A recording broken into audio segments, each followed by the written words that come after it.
Oh, you don't get it? Oh, you the fittest. It don't matter. Anybody can get it. Everybody gon' feel it. From hell to the ceiling. Whole states wiped out. Killing by the million. No one can make an intelligent decision without being properly informed. This is why this world wants to control the media. This is why media hype can take you up, take you down. So you don't know anymore who's really good, because the media can make a wicked man look good and make a good man look evil. That is why.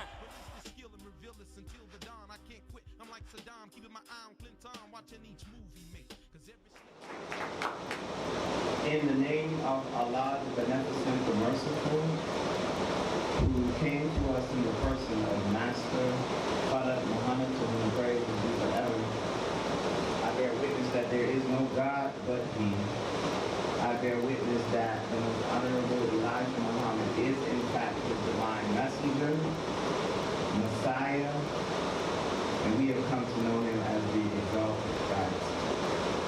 I also bear witness that the Honorable Minister Louis Farrakhan is a divine reminder, comforter, and truly an undeserved mercy from Allah in our midst. And in their three holy and righteous names, I want to greet my sisters and brothers in the greeting words of peace.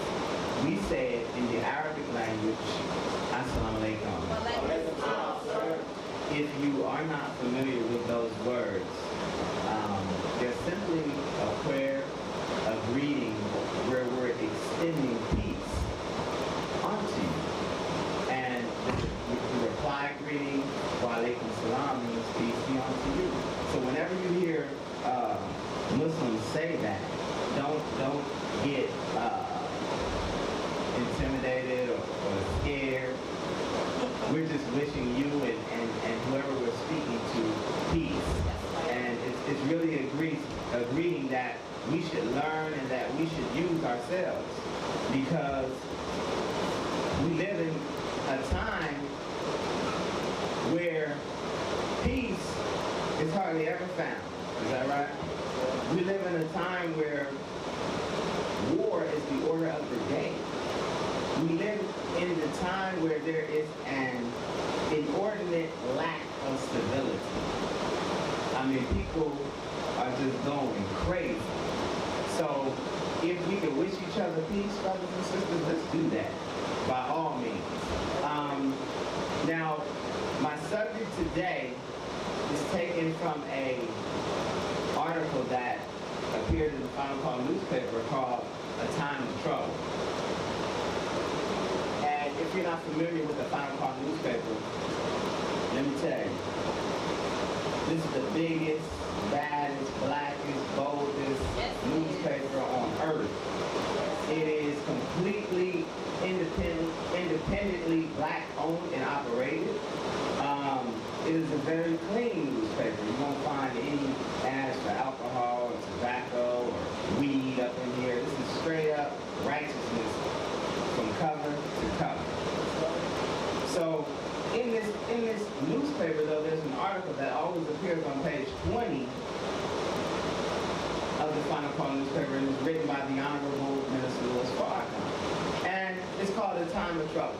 Now, there are other articles that have appeared numerous times in the Final Call newspaper that deal with this subject. Most of the time, the articles entitled, and correct me if I'm wrong, student ministers in the building, guidance in the time of trouble. Yes, sir. That's right. And the Honorable Minister Louis Farrakhan, of course, is the author of these articles, guidance in a time of trouble. Yes, sir. Now let me do I gotta do a disclaimer. Because there's a reason why I didn't call my subject guidance in the time of trouble. Mine is solutions in the time of trouble. because a guide is someone who leads the way. You ever went on a tour? You ever went to Mexico, or anytime you go somewhere that's foreign, they put a guide in front of you, right? Because you're unfamiliar with that particular territory that you're going in, so you gotta have a guide to get you through that. Yes, sir. Otherwise, you might run up on something, right? So, I'm not by any means the guy. But I'm doing my best to follow the guidance of the guide. That's right. And once we follow the guidance of the guide, then we come up with viable solutions to each and every problem that we have. That's right. Go ahead. So my disclaimer is, I'm not trying to guide you, I'm just trying to offer solutions that have been offered to me and to us. I'm trying to articulate them in the best way that I know how, in order for us to gain a bit of understanding to help us on our way. Do you understand? Yes, sir. So, with that being said, if I'm unable to do that, and I inject a whole lot of me into this whole discourse, and Brother Gerald and Brother Alston, Brother Aaron gotta get their Sandman stick and come pull me off because y'all throwing tomatoes and screaming at the top of your lungs. Then all of that belongs to me. That's my fault. But if I am able to offer and articulate some of the solutions that we have been given by the Honorable Elijah Muhammad and his star student, the Honorable Minister Louis Farrakhan, then all praise is due to Allah. Yes, sir. So, in terms of solutions in a time of trouble, we are living in a time where there is so much trouble jumping off that the scripture talks about that we're living in a time of trouble that has never been seen since there's been a time and since there's been a nation. Is that right? So I want to just read from the Honorable Minister Louis Farrakhan's article just very briefly, and then we'll go right into it. And this is a message that was delivered, believe it or not, in December of 1978. But it is extremely relevant to the time that we're living in because a much changed. That's right. Go In ahead. regards to the condition of our people, is that right? Yes, sir. A much changed in regards to the way that the enemies of our people continue to subject us to evil and torment. Is that right? Yes, sir. So it begins, my beloved brothers and sisters, it is a great honor and privilege for me to have this opportunity once again to come to you in your homes, in your cars, or wherever you may be listening to this particular broadcast to bring you the life-giving, life-saving message of the Honorable Elijah Muhammad. But if there ever was a time that we needed the message of the Honorable Elijah Muhammad, that time is now. For we have entered into a great time of trouble. It is written in the 12th chapter of Daniel, the first verse, and there shall be a time of trouble such as never since there was a nation, even to that same time. My beloved brothers and sisters, the world that we know has entered into a great time of trouble. And the United States of America in particular has entered into that great time of trouble that the prophet Daniel was speaking about. When we say time of trouble, what do we mean? When we speak of a time of trouble, we're speaking of a time of great adversity, great difficulty, great stress and pressure. We are speaking of a time of great veil of tears, annoyance, irritation, and aggravation. We are speaking of a time of affliction, curse, woe, and distress. We are speaking of a time of burden. We are speaking of a time that the proverbial millstone hangs around the necks of men and nations. We are speaking of a time of thorns. We are speaking of a time when the cup of waters of bitterness is overflowing. We are speaking of a time of anxiety, nervous, strain, tension, dread, irk, and vexation. We are speaking of a great time of trouble. Now, I also want to refer to a book in the Bible, 2 Timothy chapter 3, verses 1 through 5. And it teaches, "This know also that in the last days perilous times shall come. For men shall be lovers of their own selves, covetous, boasters, proud, blasphemers, disobedient to parents, unthankful, unholy, without natural affection, truce breakers, false accusers, incontinent, fierce despisers of those that are good, traitors, heady, high-minded, lovers of pleasure more than lovers of God, having a form of godliness, but denying the power thereof." Now, just examine those words. And then think about the time that we're living in right now. Because disobedience, man, is at an all-time high. Moral ineptness and depravity is at an all-time high. We're living in a time of trouble like we've never seen. And the thing is, brothers and sisters, it's getting worse. Yes, sir. So what are these solutions? That's the question. Because everybody is looking for solutions. Everybody. We got social problems, is that right? Yes. We have political problems, is that right? We have educational problems, is that right? We have health problems. We have economic problems. But most importantly, we have spiritual problems. Just think that over. And we're all looking for solutions. Now, solution is an interesting word because the solution means a way to solve a problem, find a way out of a difficult situation. Do you understand? Yes, sir. A solution is solving the problem. The problem with solutions, though, is that oftentimes, depending on whether or not the solution interferes with our own personal desires, we don't want to adhere to the solution. Right. I'm gonna say that again. Because there's a means of solving every single problem that we have. That's right. In fact, a wise man once told me, he said, "Brother, life is nothing but a series of problems and solutions." The Holy Quran, which is the book of scripture of the Muslims, there's an ayat in this book, which there is no doubt, by the way, that reads that surely after difficulty comes ease.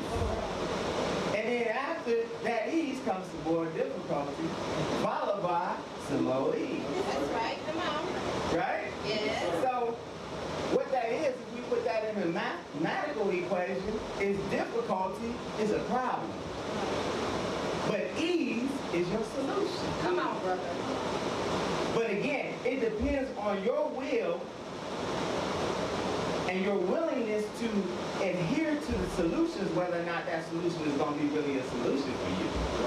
And like I said, as long as it does not interfere with our own personal desires, we'll follow that solution. Right. But the minute that it does, oh man, we got another problem. Is that right? That's right. Is everybody all right? Yes, sir. Praise be to Allah. Now, I want to talk about, first off, political solutions, because we're dealing with solutions. And let me say this about where I'm getting these solutions. Every solution that we attempt to articulate this morning is coming from the teaching of the most honorable Elijah Muhammad, as taught to us by our leader, teacher, and guide, the Honorable Minister Louis Farrakhan. Make no doubt about it. And we don't make no apologies for articulating these solutions because we know that they work. That's right. Now, there are those who have a problem with the fact that, and I gotta say this, that we follow the most honorable Elijah Muhammad and follow the honorable Minister Louis Farrakhan. Yes, sir. There are some of us who are so foolish, and I say that in all humbleness, that we say, brother, I ain't following no man. Go ahead. Come on, brother. Come on. I mean, we really would say that.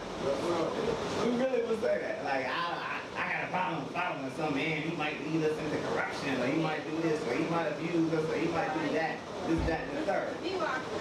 Come on, brother. Come on, get it, brother. And so we have a problem with following somebody. But consider this.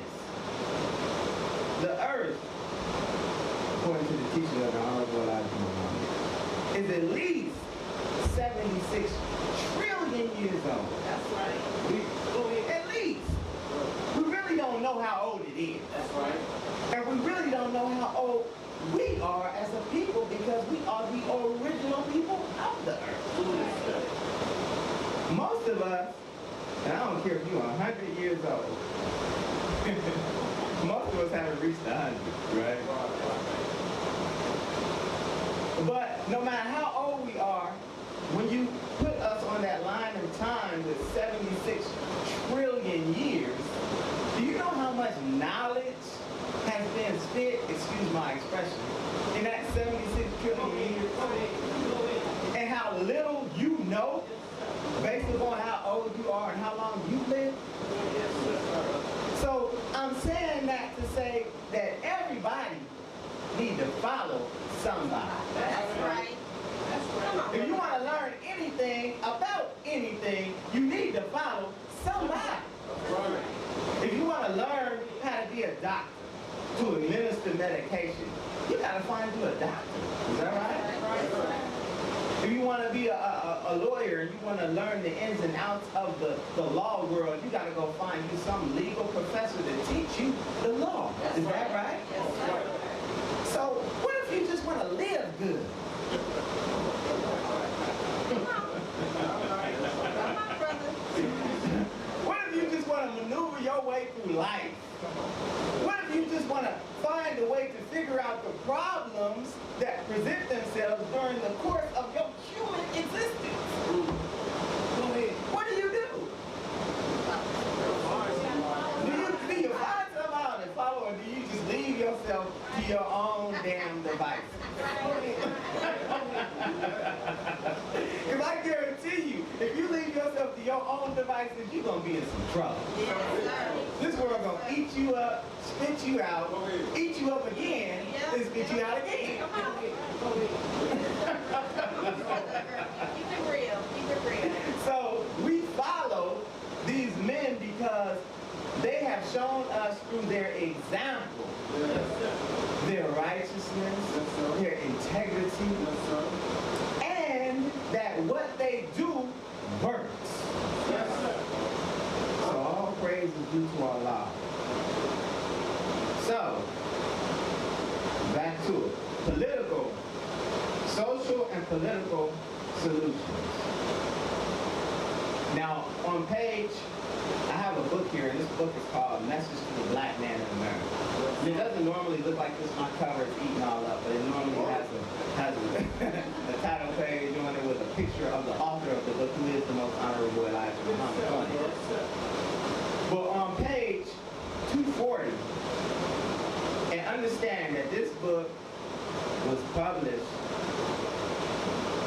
in, somebody help me out, 1973? Is that right? Right around that time. Approximately 1965, I'm sorry. It came to me, it was in there. 1965, this book was published.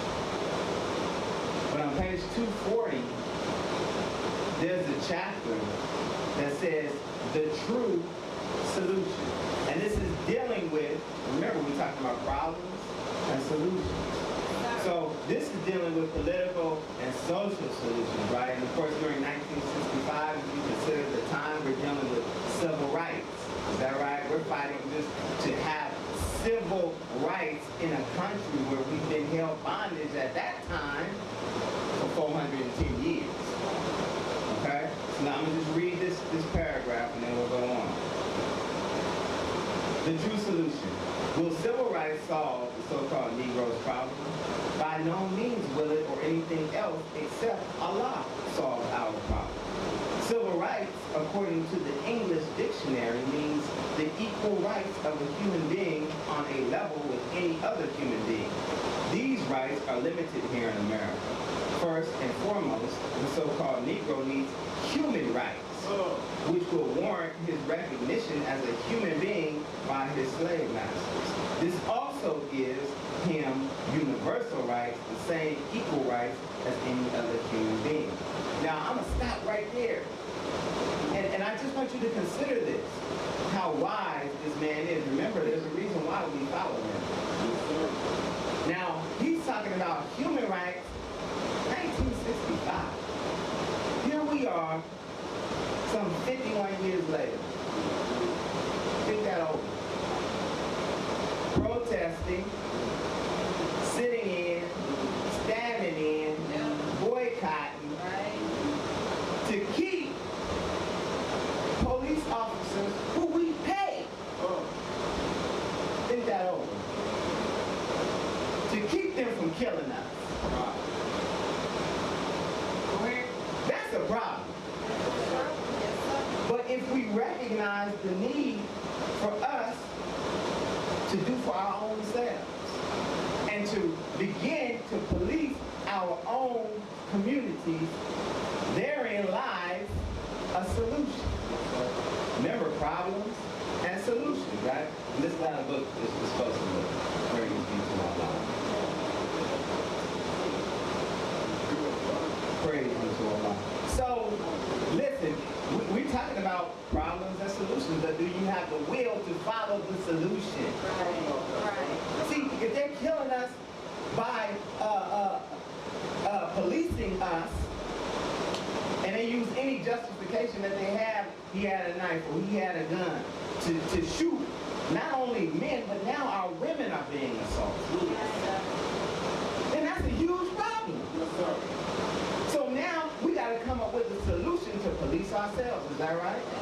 So the Honorable Elijah Muhammad and the Honorable Minister Louis Farrakhan, now in 2016, we got what we call the 10,000 Fearless.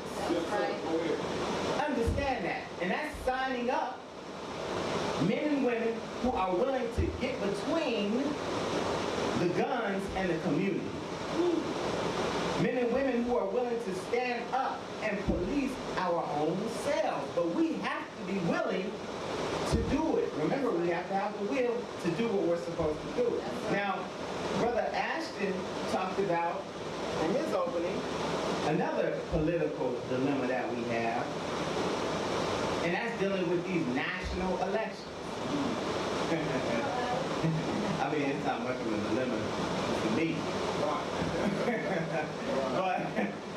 But, you know, there seems to be a whole lot of hemming and hawing going on with regards to the Democratic nominee, Hillary Rodham Clinton, and Donald nominated. Now, there's a whole lot we could say about Donald Trump. Donald Trump is an interesting fellow. I mean, he's that devil. Excuse my French. He's that devil who just says whatever the hell he wants to say. He don't damn. And you gotta respect that. You know what I mean? I think he's dumb as 3 bricks. But you gotta respect the fact that the man says what's on his mind. I mean, you gotta respect that. He tell you, look, man, I'm the devil. I don't like y'all niggas. I'm building a wall to keep y'all Mexicans out. That's what he said. I'm gonna ban all you damn Muslims. I mean, straight up, he's saying it like, here it comes, get ready. Yeah, right. And white people like, yes. Right. I'm looking at that. Right. And we sitting over like,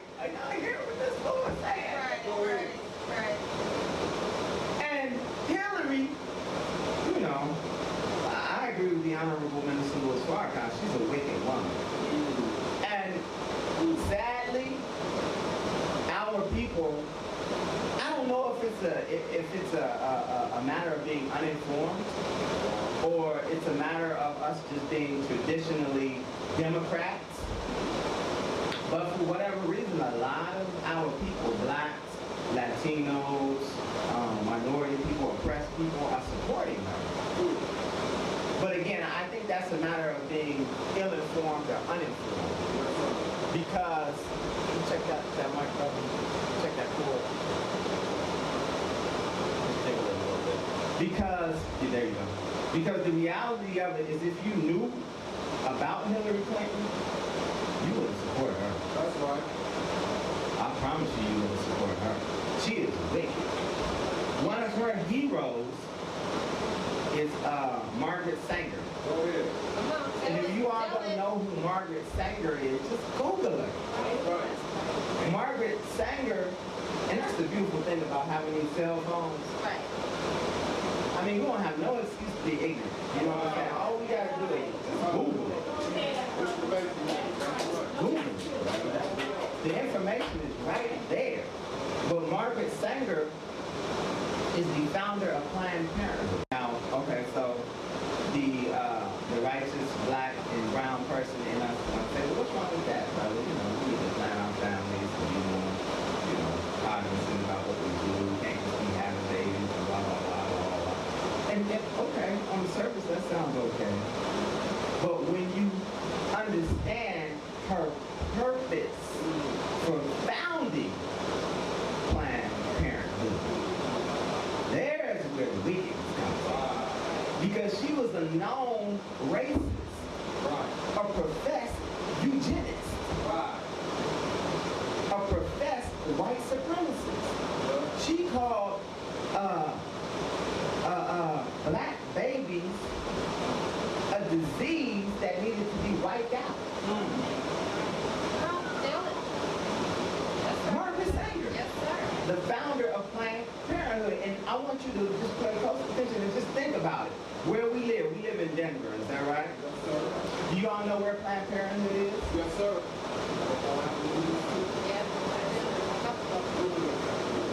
Y'all know where it is? Y'all know where it's situated in our city? Oh, it's situated right in Park Hill. And it's one of the largest Planned Parenthoods in the country. Situated right over there off of 35th and kind of close to the King Center. Yeah, there you go. There you go. Right in the heart of the traditional black community. Think that over. This known eugenist. And Hillary Clinton, she received what they call the Margaret Sanger Award. And she gave a speech. Like, if you give me an award, you know what I'm saying, with somebody's name on it, I'm a damn sure do the research on who that is you give me that award in before I get up there and say whatever it is I gotta say, right? But Hillary Clinton got up and praised Margaret Sanger. Said that she was her hero. And that she wanted, her vision was to fulfill the mission of Margaret Sanger. Think about that. So, Hillary Clinton's a no-no in my book. That's right. She also, her and her husband, old Tricky Bill, were responsible for a lot of these sentencing guidelines. Y'all remember the crack to cocaine guidelines? You got like 5 years automatic for like 5 grams of crack cocaine and 5 days for powder cocaine or some craziness like that. I don't remember exactly what it was, but I do remember this. The bottom line, in the 90s, a lot of our brothers got locked up. Brothers and sisters. Based upon the Clinton policies that her husband instituted and she championed. That's right. She came up well, she didn't come up with the term, but she made it famous. These scholars, these sociologists came up with a term called super predators. Where they said black men who were born during a certain time where the crack epidemic had hit in the 80s, once these babies were born, they would be super predators because they were victims of this whole crack epidemic, and that these so-called super predators, all black and brown men, mind you, needed to be brought to heel. That's Hillary Clinton. And we support her. Wow. Look, man, I don't support none of them. That's right. That's right. You know, like Brother Asher said, man, Lucifer, the devil, it's all the same to me. That's it. A devil is the devil is the devil. I can't vote for him. I mean, the Honorable Minister Louis Farrakhan said that we should vote our conscience. Is that right? That's right. So consciously, as a conscious black man, I can't vote for Satan in no matter what form. That's right. And now, like Brother Ishmael talked about last week, if y'all saw that lecture, he's all out in the open. Like Donald Trump is telling you, man, look, I'm the devil. Straight up. Hillary Clinton saying, me too, but I'm a little more subtle. But they're telling us who they are. Brother, the solution is, that's the problem, right? The solution is, we have to create our own political reality. See, here's the thing. This is a secret. This is a secret that a lot of people don't know, but I'm gonna hit y'all to it right now. Did you know that people don't have authority over you unless you give them authority over you? Think that over. I just want you to mull that over in your mind. People do not have authority over you. They cannot tell you what to do. You don't have to adhere to their laws. You don't have to do anything that you don't want to do if you don't want to do it. Think that over. You don't have to submit to the authority of this government if you don't want to. Okay. Now that scares a lot of people. Because most of us, at least 85% of us, are what I like to refer to as sheep. I'm gonna just keep it 100, but I'm gonna illustrate something to you that proves what I'm saying is right and exact. There's 40 to 50 million black people here in the hells of North America. Is that right? 40 to 50 million. Most of us are tax-paying citizens. But did you know that you don't have to pay taxes? You say, well, Brother Herman, I go to prison. Maybe. But consider this. The Most Honorable Elijah Muhammad said that our unity was more powerful than the hydrogen or an atomic bomb.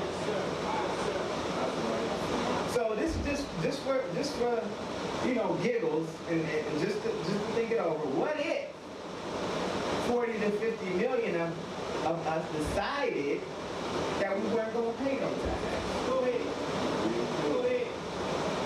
What do you think would happen then? Do you think they can put 40 to 50 million black people in prison? No, sir.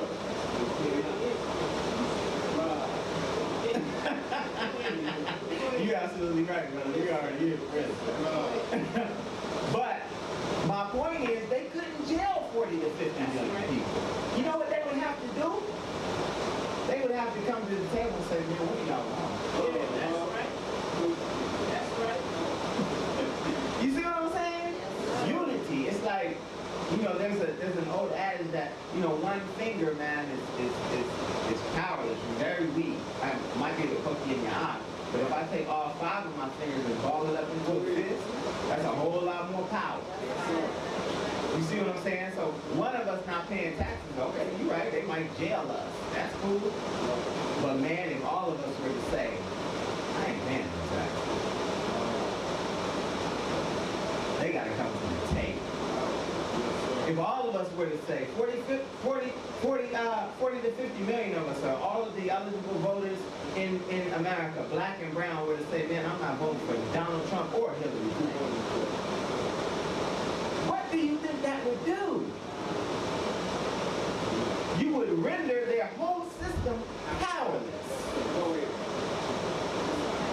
If we decided, we're going to get to this, if we decided all 40 to 50 million of us that we weren't going to spend with them for 1 week, what do you think that would do? But see, your power, again, is in your unity. So our political solution with regards to Donald Trump and Hillary Clinton, and look, none of the above. I'm going to start a campaign. None of the above.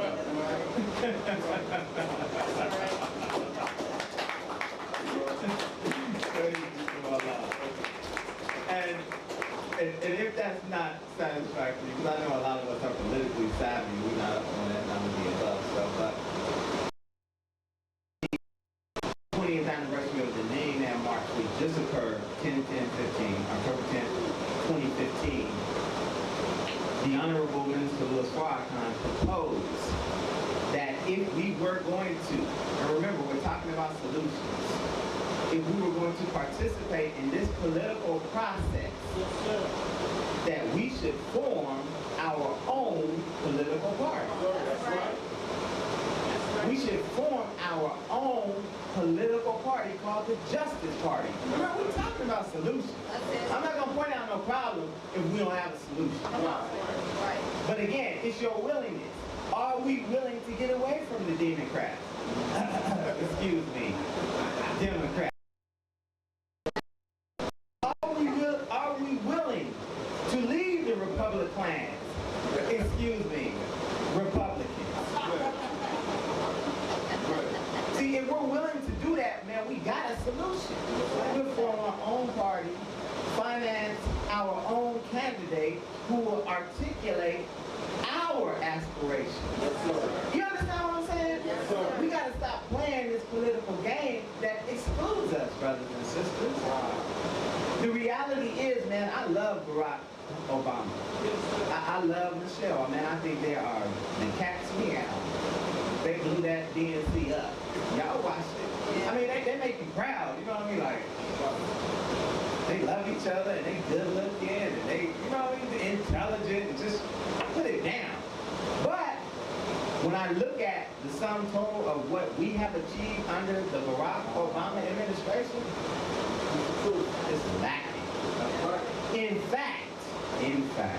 fact about it, if you really examine President Barack Obama and his policies, they mirror. Y'all know what mirror means? Mirror that means if you look at that, that's the same thing pointing right back at you. They mirror the policies of George W. That's right. That's right. They absolutely do. They absolutely do. Go ahead.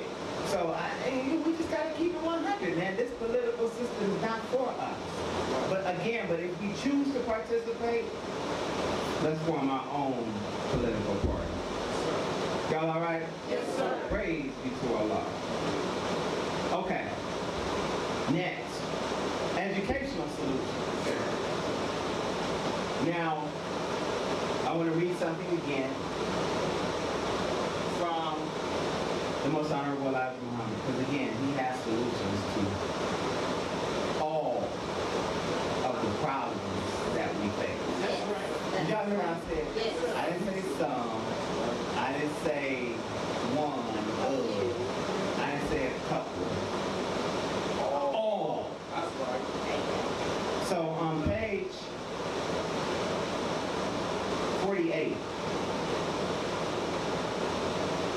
This one here is very cool.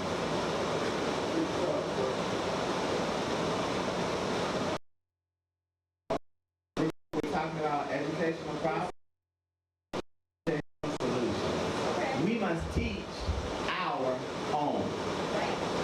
Today, with all of our white civilized schooling, and remember this is 1965, So if anything sounds familiar to 2016, it is not a coincidence. That's right. Today, with all of our white civilized schooling, we have not been taught of our own. They will never teach us of our own. Since the coming of Allah, their reason for not teaching us of our own is made crystal clear. The knowledge that Allah has given us gives the knowledge of our own. Being the first people of the earth, we are destined to be the last. We are the creators and the makers. Let me say that one more time. We are the creators and the makers. This limited civilization of the white man and his rule is now terminating, never to be brought into existence again. This makes it absolutely against the will of the white man to honor and respect you and me and our nation as being the first people and the makers of the universe. Now that's heavy. Yes, Did y'all hear that last line? Let me say it again. This makes it absolutely against the will of the white man to honor and respect you and me and our nation as being the first people and the makers of the universe.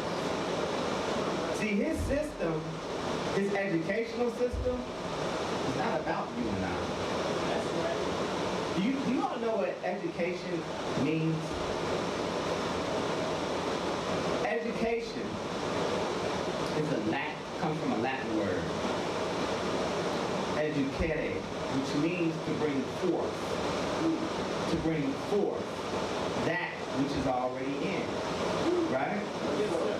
See, what you get when you go to the public schools of America, Denver public schools included, is you don't get an education because they're not bringing forth that which is already in. Each and every one of us have very unique individual gifts and talents that need to be brought forth with a proper education. What you get and what I got in these killing fields is an indoctrination. There's a difference. An indoctrination is where we put you in a place, all 40 or 50 of you in this one classroom, and we give you all the same exact thing. No matter what your gift is, no matter what your gift is, no matter what my gift is, we all give you the same thing. And then we give you a test and see how well you did on remembering what it was that we gave all of you. And the one who does best with remembering that is the best student. Forget the gifts. I don't care what you're good at. How'd you do on that test? That's an indoctrination. Because what they're doing is, by giving you that particular material, they want to fit you into a system. They want to just plug you in. So by the time we graduate high school at 18, you're ready to go into the workforce. Is that right? Some of us go a little bit further and get further indoctrinated. Did I say that? Yeah, I did. You get further indoctrinated with your 4, your 6, or your 8 years of college. But you still indoctrinated. Because what they're going to do is they're going to plug you again into a system. They're going to pay you a little bit more. Right? But they're just going to plug you in and say, do this, here's your job, here's your pay, here's your 401k, blah, blah, blah, blah, blah, blah. But you never realize the gift that Allah gave you when you were first born. That's an indoctrination. Now, here's the thing. Solutions, right? So that's a problem. Solutions. Have you all ever seen this? Yes. Go ahead. Yes, sir. This is a study guide. Now, I just told you what the Most Honorable Elijah Muhammad said. Now, his star student, the Honorable Minister Louis Farrakhan, he wrote a study guide. Yes, sir. And the study guide, this is number 21 of a series of 21 study guides, right, that are entitled Self-Improvement is the Basis for Community Development. We're talking about solutions. Yes, sir. We know the problem. but we're talking about solutions. Self-improvement is the basis for community development. Now, this particular study guide deals with education. And it is entitled The Education Challenge, a New Educational Paradigm for the 21st Century. Come on. Go ahead, sir. Solutions. Go ahead. Not problems, solutions. Wrong. So I want to read just a little bit of where we're at. Because remember, when I talked about, when I referred to the Honorable Elijah Muhammad in this book, Message to the Black Man, right? And how he said that they will never educate us because they really don't want us to know who we are, who are the creators and makers of the entire universe. Y'all remember that part? Yes, sir. So, this was written in 1965, right? Yes, sir. Go ahead. This is written, this one came out in 2009. That's right. So we're gonna parse what he said in 1965 in terms of what they would never do and see if it stands true in 2009, or actually 2016 now. Yes, sir. Yes, sir.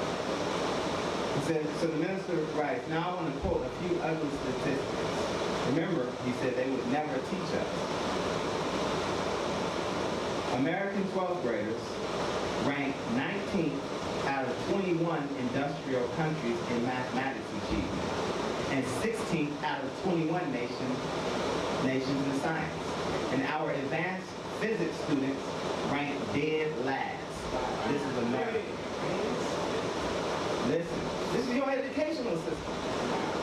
Only 32% of fourth graders are proficient in reading. 42 million American adults cannot read at all, and 50 million are unable to read at a higher level than is expected of a fourth or fifth grader. So 92 million out of 300 million in the greatest nation on earth are educationally deficient. And that number increases by some 2.25 million each year. Go ahead. 20% of all high school seniors are functionally illiterate. Go ahead. 13% of public school children were enrolled in special education. Half of those were considered learning disabled. Over half of all public schools reported a criminal incident to the police. Think about that. And 10% of schools reported serious violent crimes. This is not black statistics. This is the general American public. So black, y'all know if America like that, black people way. Okay, so this is not black statistics, this is the general American public. Now I will be more specific with black education statistics. Only 12% of black high school seniors are proficient readers, while 54% have below basic reading skills. It is estimated that 40 to 44% of blacks, almost half of us, are functionally illiterate. Black children are almost 3 times more likely than white children to be labeled mentally retarded. Black students are 2.5 times more likely to be placed in remedial or low-track classes. Even when black students show potential that is equal to or above that of whites, they are 40% less likely to be placed in advanced or accelerated classes.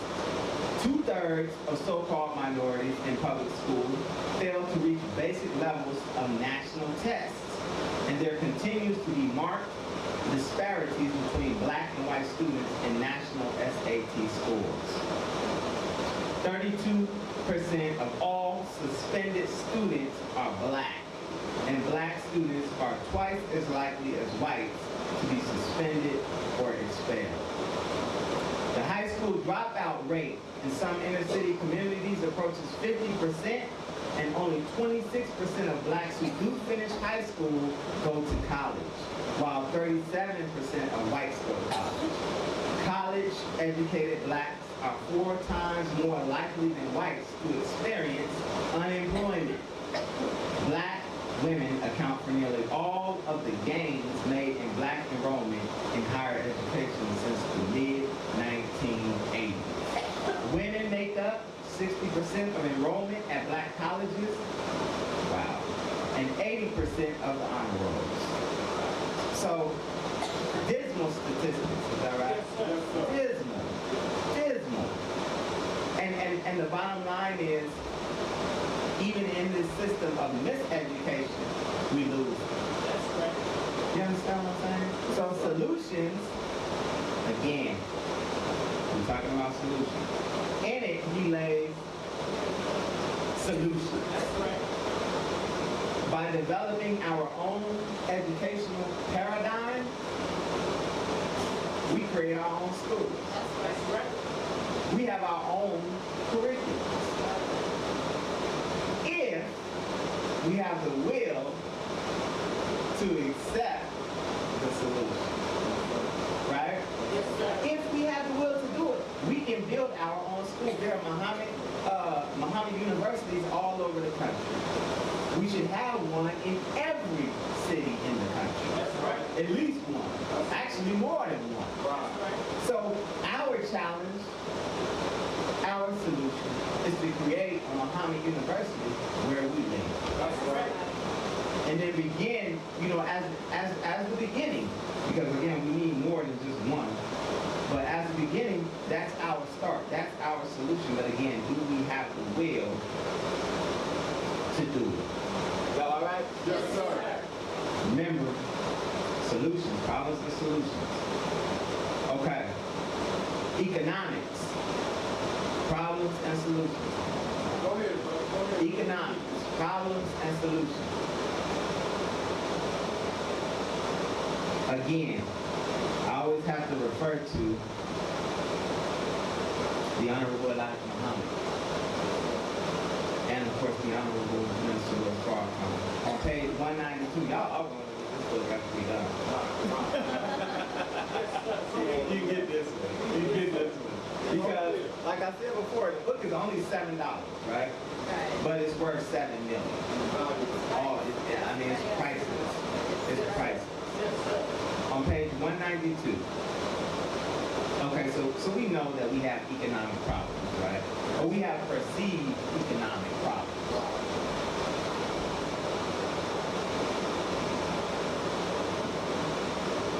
On page 192, the Honorable Elijah Muhammad writes, economic programs to help fight against poverty and want. And I'm just going to read a paragraph. It says, I appeal to all Muslims and to all the members of the original black nation in America to sacrifice at least 5 cents from each day's pay to create an economic savings program to help fight unemployment, abominable housing, hunger, and nakedness of the 22 million black people, now 40 to 50 million black people, here in America and who continue to face these problems. This will not interfere with the government's program for better housing conditions at all. It will only aid those who have never known anything in the way of help and those who do not even know that there is a government housing act to help dependent people. There are thousands of our people living in worse conditions than dogs and pigs. At least dogs are not bothered with too many rats and roaches in their houses because they kill them to keep out the uncleanliness and filth which dominate and create bad housing conditions.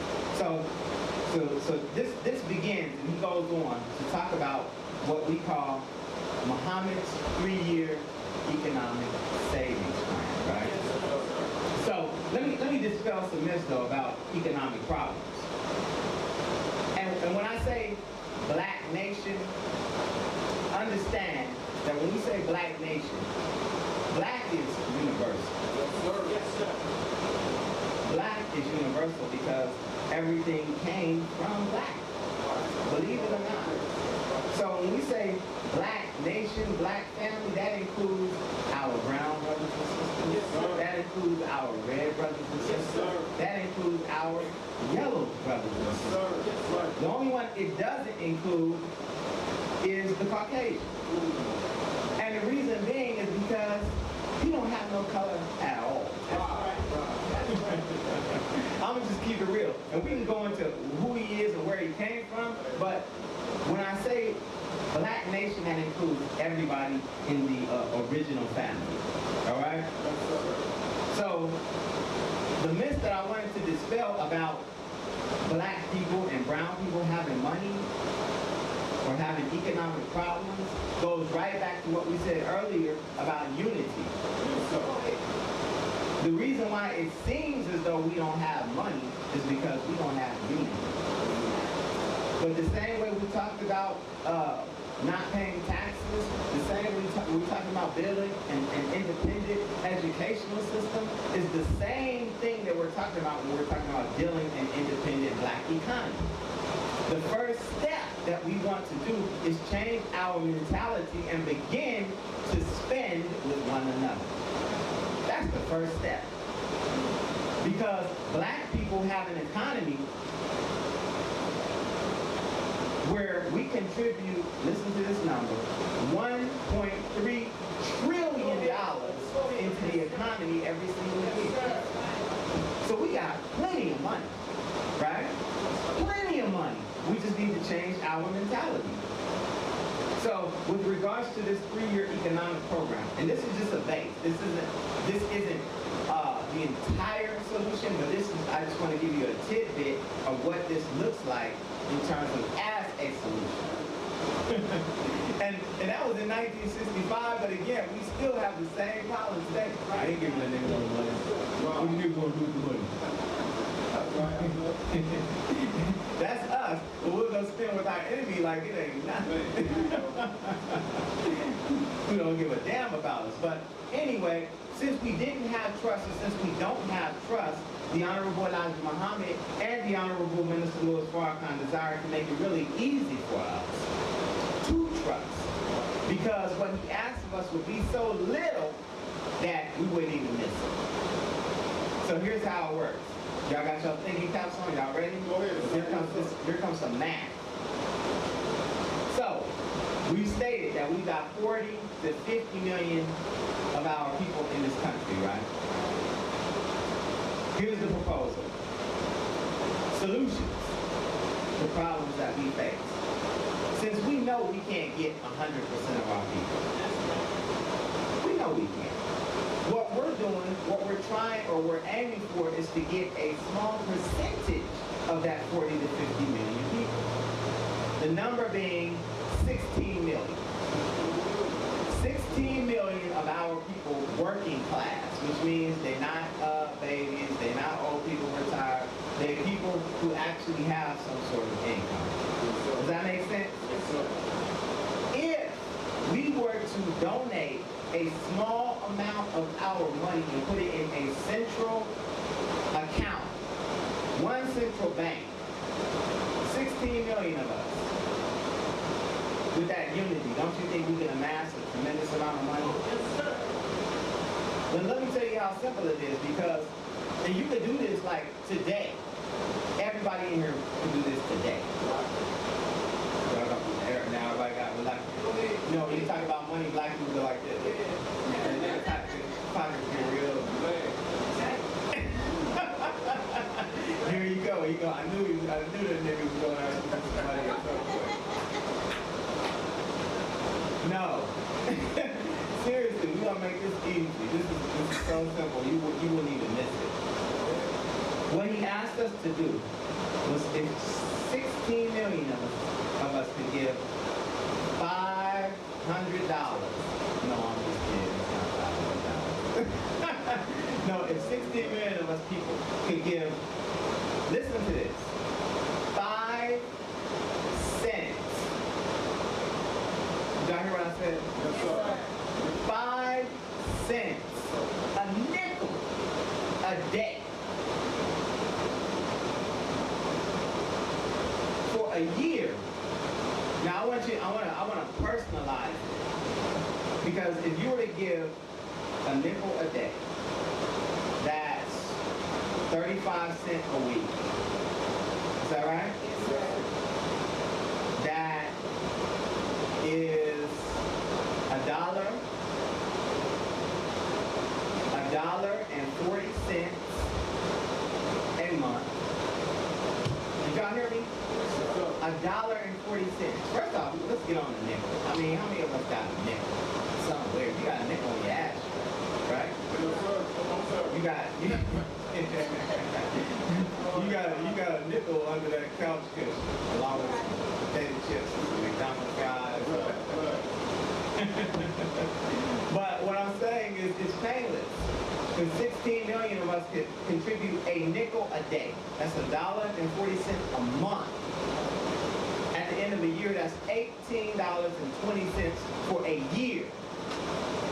If 16 million of us could do that, we would amass at the end of 1 year's time $291 million. Wow. Y'all hear me? $291 million. Now how, wouldn't that be a little nice little boost to our economy? It's a solution. Not the solution, but it's a solution. It's the start. So, because then what we would do is we would begin to buy farmland. We would begin to build our own infrastructure, grocery stores, businesses, so that we could get our mouths out of our enemy's kitchen. Does that make sense? We will begin to become financially independent. If you're contributing money into your own bank, you don't have to worry about going to the enemy to get a loan. Because now you can lend money to yourself. Is that right? Yes, sir. You don't have to worry about discriminatory practices in the financial industry. There's a saying today. And that common thing is do for self. Yes, sir. That's right. Solutions. So there's a movement right now for black people and brown people to invest their money in black banks. Did you all know that? We don't have a black bank here in Denver, but you can put your money in a black bank online. And so we all should do that. But we all should contribute that nickel a day to the 3-year economics savings program. Praise be to our Lord.